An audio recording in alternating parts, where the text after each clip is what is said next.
3 योजनाओं का ऐलान केंद्रीय महिला एवं बाल विकास मंत्रालय के तहत हम शुरू कर रहे हैं, जिससे बेहतर आंगनबाड़ियां जो कि बेहतर सुविधाओं से लैस होंगी, जो ज्यादा सहायता महिलाओं को दे सकें और स्वच्छ ऊर्जा से संपन्न ये आंगनबाड़ियां होंगी। आंगनबाड़ी सेविकाओं को और जितने भी कर्मी हैं भारत में, सभी का इसमें आशाएं लगी हुई है कि इस बजट से सभी का मानदेय वृद्धि हो सकता है, उनके पोषाहार में वृद्धि हो सकता है, मतलब कि सभी चीज़ में वृद्धि होने की उम्मीद लग रही है, क्योंकि ये बजट जो है वो सभी के लिए पेश की जा रही है। ये बजट में कुछ खास करके महिलाओं के लिए ये बोला जा रहा है कि खास है ये बजट, क्योंकि आप लोगों को पता होना चाहिए ये मोदी जी के कार्यकाल में ये आखिरी बजट है और लगातार उन्होंने छठा बजट पेश किया है। और ये जो बजट है, इलेक्शन हो जाएगा तो हम लोग का इलेक्शन के लिए अब मोदी जी देखिए हम लोग को क्या देते हैं, क्योंकि आप सबको पता है कि सभी जगह, सभी राज्य में, लगभग भारत के सभी राज्य में आंगनबाड़ियों के द्वारा आंदोलन की गई है। आंदोलन के दौरान वहाँ के राज्य सरकार के द्वारा, यानी कि राजस्व जो है, वहाँ के जो भी इनकम है वहाँ बढ़ोतरी किया गया, कुछ ना कुछ बढ़ाया गया है, जैसे कि बिहार राज्य सरकार, अलग महाराष्ट्र हो गया, या भी आप लोग का मध्य प्रदेश देखे होंगे, सभी राज्य में कुछ ना कुछ बढ़ाया गया है। लेकिन केंद्रांश जो देती है हम लोगों को 60%, उसमें से कहीं भी अभी कुछ बढ़ोतरी नहीं की गई है। तो इससे ज़्यादा उम्मीद लग सकती है कि आंगनबाड़ी सेविकाओं को, क्योंकि अभी तक कोई भी वृद्धि नहीं किया गया है इस 2023 में और 4 में कोई भी वृद्धि नहीं की गई है। तो हम लोग का ये बजट जो पेश की जा रही है, इसमें सेविकाओं के लिए खास करके ज़रूर इसमें वृद्धि की बात होगी। तो चलिए हम लोग एक बार देखते हैं, इसमें बोला गया है कि महिलाओं के लिए खास होगा ये बजट। अब बजट 2024 के यह चुनावी साल है, ऐसे में सरकार से अंतिम बजट सबका ध्यान रहा है। वित्त मंत्री निर्मला सीतारमण जब अपनी 6वीं बार बजट की स्पीच दे रहे होंगे, तब सबका ध्यान इस बात पर होगी कि वो क्या नया करती है। हर साल की भांति इस साल भी उनके द्वारा बजट पेश की जाएगी, और इस बजट में, क्योंकि ये साल का आखिरी बजट है और ये 2024 यानी कि हमारे माननीय प्रधानमंत्री जी का ये आखिरी बजट है। चुनावी साल में सरकार की तरफ से महिलाओं पर विशेष फोकस रहता है, यह रह सकता है। तो देखिए हम लोग बताएं कि आरबीएफ बैंक से जुड़ी, यहाँ पर बैंक से जुड़ी ऐलान की जा सकती है, बहुत सारे योजनाओं के अनुसार आप लोगों को मिल सकती है। लेकिन सबसे बड़ा बात यहाँ है कि फोकस महिलाओं को केंद्रीय योजनाओं से संबंधित सरकार महिलाओं को हाथ में सीधा पैसा सौंपने का ऐलान किया सकती है, या फिर एजुकेशन, हेल्थ मेयर या अतिरिक्त सुविधाएं भी मिल सकती हैं। इसमें महिलाओं के प्रति कुछ विशेष करने का सोचा जा रहा है। अब ये देखिए बजट कभी लीक नहीं हो सकता, क्योंकि लीक हो जाएगा तो हमारे जो वित्त मंत्री हैं उनको इस्तीफा देना पड़ जाएगा। तो ये अनुमान लगाया जा सकता है कि इस बार की बजट में क्या किसको क्या मिल सकता है।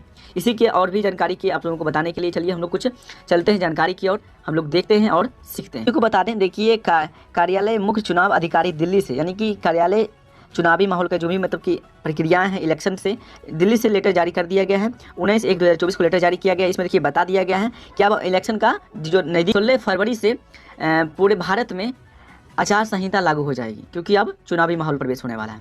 तो 16 फरवरी से आचार संहिता लागू हो जाएगी, इससे पहले ही, इसीलिए बजट 1 फरवरी को पेश की जा रही है। तो बता दें आप लोगों को कि अब बहुत सारे कार्य हैं जो कि स्थगित हो जाएंगे, क्योंकि आचार संहिता के बाद बहुत सारे कार्य जो नहीं हो पाएंगे। तो जो भी सेविकाओं को हो या किसी को भी कुछ मिलने का हो जो कि केंद्र सरकार के द्वारा दिया जा सकता है, तो इसी बजट में आप सभी को मिल सकती है, इसलिए ये बजट आप सभी के लिए खास है। चलिए कुछ और जानकारी प्राप्त करते हैं। बता दें आप लोग को 16 अप्रैल 2024 से लोकसभा का चुनाव शुरू हो जाएगा और 16 मार्च तक टिकट वितरण होगा, यानी कि मात्र 16 मार्च तक टिकट वितरण किया जाएगा और 16 फरवरी से ही आप सभी की आचार संहिता लागू हो जाएगी। तो ये कुछ जो कि इलेक्शन के बारे में आपको जानकारी प्राप्त होना चाहिए। बात करें कि आंगनबाड़ी सेविकाओं को इस बजट में क्या मिलेगी, तो चलिए हम लोग कुछ जो न्यूज है जो कि व्हाट्सएप के द्वारा वायरल किया जा रहा है, चलिए इस न्यूज को हम थोड़ा सा समझते हैं। बोला गया है कि यूनियन बजट 2024 जो कि बजट पेश होने वाली है 1 फरवरी 2024 को ताई जी यानी कि वित्त मंत्री निर्मला सीतारमण के द्वारा पेश की जाएगी। इस बजट में मध्यम वर्ग के और नौकरी लोगों को कई उम्मीद है, जिसमें टैक्स छूट भी मिल सकती है। अगली बार जो बजट पेश हुआ था उसमें 1-1.5 लाख का छूट मिला था, अब की बार जो बताया जा रहा है कि इसमें 2 लाख तक टैक्स का छूट मिल सकती है। और ये होगा ही, ये बजट जो है 2024 जो बजट है ये सबसे बड़ी बजट होने वाली है, क्योंकि ये चुनावी माहौल के बाद लास्ट बजट पेश होने वाली है। इसके बाद हम लोग का आचार संहिता लागू हो जाएगा, तो ये चुनावी माहौल के सबसे आखिरी बजट है, इसलिए ये बजट जो सभी के लिए बड़ी मानी जा रही है। इसमें बता दें आप लोगों को, देखिए आंगनबाड़ी के बारे में चर्चा भी किया गया है। बोला गया है कि रोजगार तोहफा मिल सकती है, खासकर आंगनबाड़ी वर्करों को निगाहें आखिरी बजट पर लगी है। महासभा की ओर से पीएम मंत्री, महिला एवं बाल विकास मंत्रालय, नीति आयोग का तो गुहार लगाई है। आप लोगों को बता दें तो देखिए यहाँ पर बोला गया है कि करीब 26 लाख आंगनबाड़ी वर्करों के साथ मोदी सरकार का वसूल कर सकती है। बिहार में हो या कहीं भी हड़ताल हो, इसके बीच में एक लेटर जारी किया गया था जिसमें कि बताया गया था महिला एवं बाल विकास मंत्रालय के द्वारा 26 दिसंबर 2023 को लेटर जारी किया गया था। इसमें बताया गया था कि जो आंगनबाड़ी कार्यकर्ता कार्य करती है, इसमें सभी जगह बोला था 2 घंटा 3 घंटा काम करते हैं, लेकिन यहाँ पर देखिए 6 घंटा जो है सरकार ने एक्सेप्ट कर लिया, यानी कि वित्त मंत्री जो है वो एक्सेप्ट कर चुके हैं कि आप लोग 6 घंटा कार्य करते हैं। तो देखिए ये सरकार की ओर से बड़ी अच्छी खुशखबरी मिली है। इसी तरह आशा लगा सकते हैं कि इस बजट में भी आप सभी को मिलेगी। देखिए हड़ताल के दौरान भी सेविकाओं ने भारत सरकार को लेटर भेजा है। इसमें कि आप लोग देख सकते हैं श्रीमती स्मृति ईरानी को लेटर भेजा है। इसमें देखिए विषय आंगनबाड़ी कार्यकर्ताओं के वेतन वृद्धि के अन्य मांगों को लेकर। तो सभी मांगों को देखिए कहीं भी स्वीकृति नहीं मिला था, इस पर कहीं भी चर्चा नहीं किया गया था, लेकिन अब हम लोग का बजट आ गया है, ये लास्ट बजट है, तो इसमें आप सभी की बजट कहीं ना कहीं स्वीकृति जरूर मिलेगी। जो आपकी मांगे हैं उसको जरूर देखा गया है और कहीं ना कहीं देखिए यहाँ पर सभी जगह आप सभी के द्वारा भेजा गया है।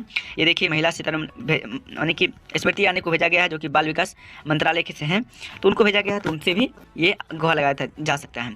जैसे कि आप सभी को बताया बिहार में हड़ताल हुआ था और हड़ताल के दौरान सेविकाओं को मानदेय में वृद्धि हुआ, लेकिन सम्मानजनक वृद्धि नहीं हुआ। इससे सेविकाएं भले ना खुश थी। सेविकाओं के द्वारा यहाँ पर सरकार के द्वारा बोला गया था, यहाँ की राज्य सरकार के द्वारा बोला गया था कि हम लोगों ने जो हम लोग का केंद्रांश जो है, यानी कि राजांश और केंद्रांश जो मिलकर वेतन देती है, इसमें राजांश ने यहाँ पर वृद्धि कर दिया है, लेकिन केंद्र सरकार ने अभी तक वृद्धि नहीं किया है। इसलिए हम लोग भी गुजारिश करते हैं केंद्र सरकार भी अपना जो मानदेय है वो वृद्धि करे। इसलिए देखिए यहाँ से भी मानदेय वृद्धि किया गया, यानी कि बिहार में भी सेविकाओं को 7,000 मिलेगा। और अब देखिए राज्य सरकार क्या कर देती है कि केंद्रांश और राजांश मिलाकर दिए जाते हैं, लेकिन